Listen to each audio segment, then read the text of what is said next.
बहावल नगर चिश्तियाँ से हमारे डायरेक्टर जुनूबी पंजाब मोहम्मद कलीम अफजल चौधरी की रिपोर्ट के मुताबिक थाना सिटी ए डिवीज़न चिश्तियाँ में मुबैना पुलिस मुकाबला, 2 डाकू जख्मी हालत में गिरफ्तार। थाना सिटी ए डिवीज़न SHO माजिद की दबंग कार्रवाई।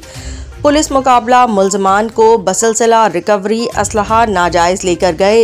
मुल्ज़मान की बताई हुई जगह पर पहुंचे और असलहा नाजायज़ बरामद कर लिया। वापस आने लगे तो 3 कस नामालूम अल-इस्म मुल्ज़मान मोटरसाइकिल पर आए और ललकारा कि हमारे साथियों मुश्ताक और अब्दुल गफ्फार को छोड़ दो। मुल्ज़मान ने पुलिस पार्टी पर सीधी फायरिंग शुरू कर दी। पुलिस पार्टी ने हक़ हिफाजत खुद इख्तियारी के तहत जवाबी फायरिंग की। मौके का फ़ायदा उठाकर मुल्ज़मान मुश्ताक अहमद और अब्दुल गफ्फार अपने साथियों की तरफ भागे। थोड़ी देर बाद जब फायरिंग का सिलसिला रुका तो जाए वक़ुआ पर जाकर देखा मुल्ज़मान ने, जो कि अपने ही साथियों की फायरिंग से ज़ख्मी होकर गिर पड़े थे।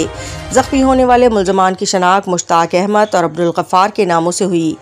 मुल्ज़मान डकैती और राहज़नी जैसी मुख्तलिफ संगीन वारदातों में मुलव्वस हैं। फरार होने वाले मुल्ज़मान की गिरफ्तारी के लिए पुलिस के छापे जारी। अवाम